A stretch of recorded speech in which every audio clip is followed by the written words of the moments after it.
आप पर वारिस जी ने भी लगाया था और बाज जफर जी ने भी कही कि आपको वोट तो चाहिए मुसलमानों का, लेकिन आप प्रतिनिधित्व नहीं देंगे उनको। लोकसभा चुनावों में कितने मुस्लिम कैंडिडेट आपने चुनावी मैदान में उतारे?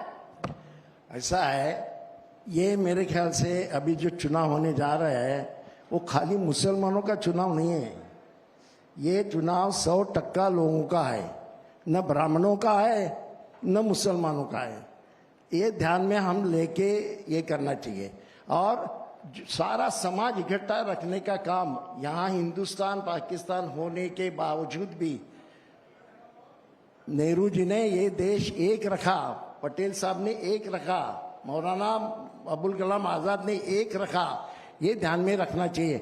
गांधी जी का इन लोगों ने खून किया तो भी ये देश एक हो गया, सारे फसाद हो गए थे, खत्म हो गया। उनके मालूमात के लिए मैं बताता हूँ, नौखाली में जो फसाद हो रहे थे वो हिंदू समाज के खिलाफ मुसलमान बड़े पैमाने पे उनको मार रहा था। वहां गांधी जी गए, इनके सावरकर गोलवलकर घर में बैठे हुए थे, वो कोई गया नहीं, गए गांधी जी, उनको ही मारे।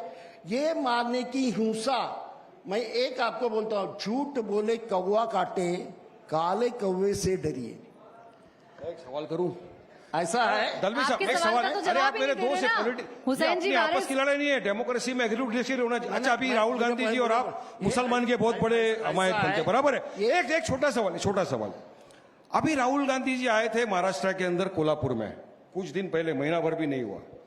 कोल्हापुर में आए, वहां से तकरीबन आधा या 1 घंटे का भी रास्ता नहीं है विशालगढ़ में हमारी मस्जिद को शहीद कर दिया, वहां पे जाके जानमाज जला दी, कुरान शरीफ के साथ बेहुरमती कर दी, वहां के घरों में जाके आगजनी कर दी थी लोगों ने। राहुल गांधी के पास 5 मिनट का टाइम नहीं निकला कि मैं वहां पे जाके लोगों को मिलूं।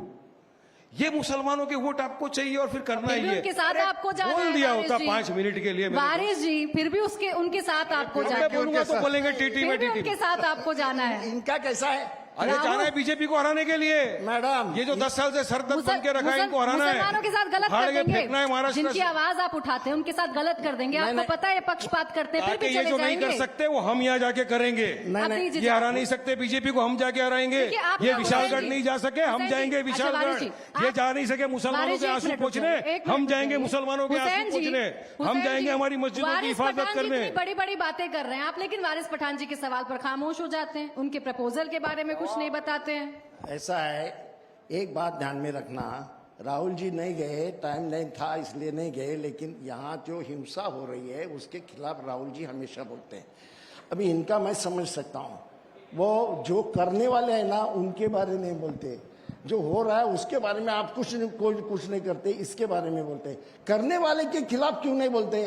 बोलना चाहिए किसके खिलाफ, उनके खिलाफ। आप करने वाले तो आपकी पार्टी से रहेंगे, सांसद चुन के गए आपके पार्टी से, उन्हीं का लड़का उठ के खड़ा हुआ है, उस पर जवाब तो थे और रहेंगे जिंदगी भर। जो हो रहा है वो गलत हो रहा है। जब भी इस देश में फसाद हुए उसके ऊपर कमीशन रखा गया। आज ये सब कुछ, यानी इनका प्रपोजल ऐसे ही जाएगा, रिजेक्ट है ना? हुसैन जी अब लड़ेंगे तो फिर बोलेंगे देखा इनके लड़ने की वजह से ये हुआ। अरे लड़ेंगे पूरी ताकत के साथ, इस मर्तबा तो लड़ेंगे और जीतेंगे भी। और पब्लिक ने, जनता ने सब देख लिया, जनता जनार्दन हमारे साथ रहेगी और वोट देगी। हरियाणा की तरह मेरे भी आ जाओगे ना तो भी हारोगे, हरियाणा में जैसे हारे। तुम सही कह रहे थे, आप सही कह रहे थे कि हरियाणा में तो कुछ नहीं लड़ा आपने, एक भी सीट पे नहीं लड़ा।